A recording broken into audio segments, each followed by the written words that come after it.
أعوذ بالله السميع العليم من الشيطان الرجيم بسم الله الرحمن الرحيم الحمد لله رب العالمين وصلى الله وسلم وبارك على نبينا محمد وعلى آله وصحبه وسلم تسليما كثيرا السلام عليكم ورحمة الله تعالى وبركاته يا جماعة المسلمين والمسلمات mbokki ñu ngi leen di nuyu di leen sant di leen gërëm di leen masawu ci koor gi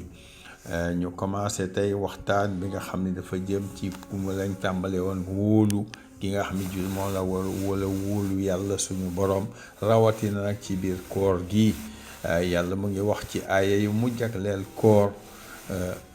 wa iza sa'alaka ibadi anni fa inni qaribun ujibu da'wata da'i iza da'an falyastajibu li wal yu'minu bi la'allahum yarshudun yàlla mi ngi wax foofu ni bu fekkee ni sama jaam yi ngi may laaj ci ñi ngi lay laaj ci man ne leen man mii ma ku leen jege la te fu ma toll maa ngi déglu seen woote maa ngi déglu seen li ñu seeni soxlo te itam bu boobaa ma fajal leen ko mais nag yàlla daf ci condition parce que dafa ne nag fal yastajibu lii wal yuminu bi la'allahum yarshudun yàlla nee na lool pour mu mën a am nag foog ñu wuyu sama woote bi te ñu gëm ci man maanaam ñu wóolu ma man yàlla xam ni man maa yore lépp bu boobaa dinaa leen tey de yoonu njub bi ma leen te naa leen ci teg te danañ texe insha allah waaw loolu nag aaya boobu mi ngi wàcc ci ay circonstances yoo xam ni dafa am benn nit bu ñëw ci yonent sallallahu alayhi wa sallam di ko laaj ci yàlla ne ko waaw man yàlla ci boppam fan la nekk bu fekkee dama bëgg a wax ak moom naka lay def ndax yàlla dafa ñu jege wala yàlla daf ñu sore ci beneen bi saxaaba yi ci boppam ñoo koy waa su fekkee soxla yàlla fu yàlla nekk fekk ñoom ñuy wër ñu di ci montagne yi di dugg ci xur yi pour seet yàlla fu mu nekk nee nañu loolu moo tax loolu wàcc am beneen aaya aussi boo xam ni bii yàlla mu ngi ci wax ud'uuni astajib lakum waaw boo leen ma ñaanee man ma may leen incha allah boo mu yegg ci suura Hujuraat verset 60 kon nag yàlla subhanahu wa taala ku jege jaamam la yoon salaay sam mi ngi koy rafetal d'ailleurs ci benn xadis mu ne yéen nit ñi ma noppal leen seen bopp bu leen sonal seen bopp ndaxte kii ngeen di xam ni moom ngeen di ñaan di ko wër mu ngi leen jege new gumbawul tëxul te newul fen mu ngi fii di leen dégg mooy gis lépp moom moo yor lépp di gis lépp di dégg lépp mi ngi moo leen gën a jege seen baatu seen gëléem yi wala seen fas yi ci beneen aaya boo xam yàlla mooy wax ci boppam huwa aqrabu ilayhi min hablil warid yàlla de moo leen gën a jege seen buumu xol bi maanaam buum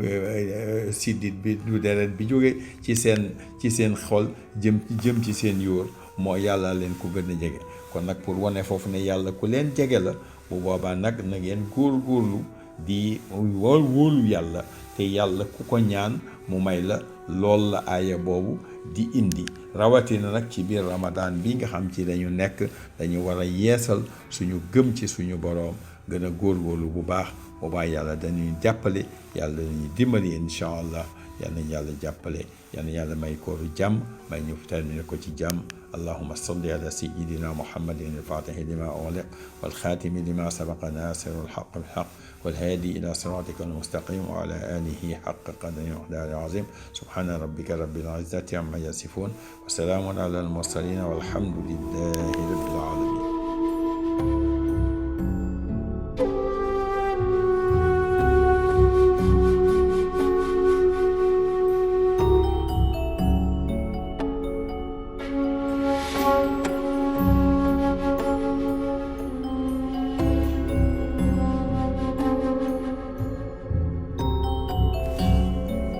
Assalamu alaikum wa rahmatullah, chers amis. Le Ramadan est vraiment le moment choisi pour renouveler notre foi et notre confiance en Allah. Et Dieu nous dit dans les versets qu'il a consacrés au Ramadan, au verset 184 ou 185,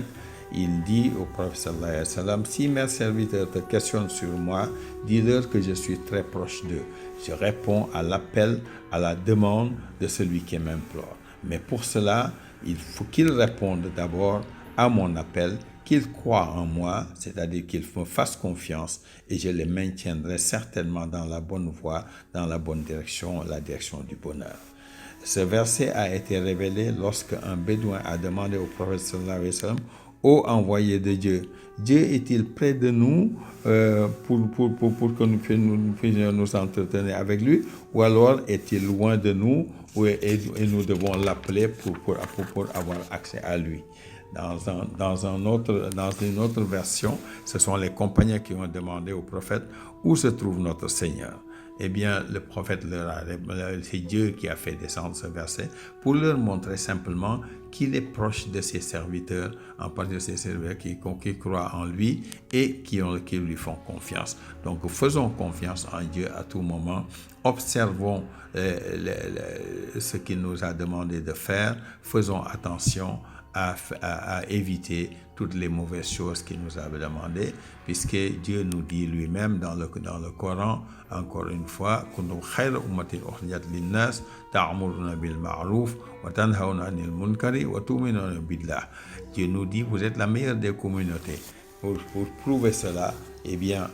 professez le bien et faites-le vous-même, et faites demander aux gens d'éviter le mal et évitez vous-même, évitez le mal. Par rapport maintenant à la question de la proximité de Dieu, le prophète sallallahu alayhi wa sallam lui-même nous dit dans un hadith, ô homme, ayez pitié de vous-même, car celui que vous invoquez n'est ni sourd ni absent, mais il est celui qui entend et voit tout. Il est même plus près de vous, de l'un d'entre vous, que le coup de sa monture, Dans une ayah, Allah lui-même nous dit, Huwa aqrabu ilayhi min qablil warid. Il dit qu'il est plus proche de l'homme que même sa veine jugulaire. La veine jugulaire étant la veine qui part du cœur pour pouvoir amener le sang vers le cerveau. Voilà donc, chers amis, il est important que nous gardions notre confiance en Dieu et en particulier que nous le renouvelons notre foi pendant ce Ramadan. اللهم صل على سيدنا محمد الفاتح لما أغلق والخاتم لما سبق الناس الحق الحق والهادي إلى صراطك المستقيم وعلى آله حق قدر ودار عظيم. السلام عليكم ورحمة الله تعالى وبركاته.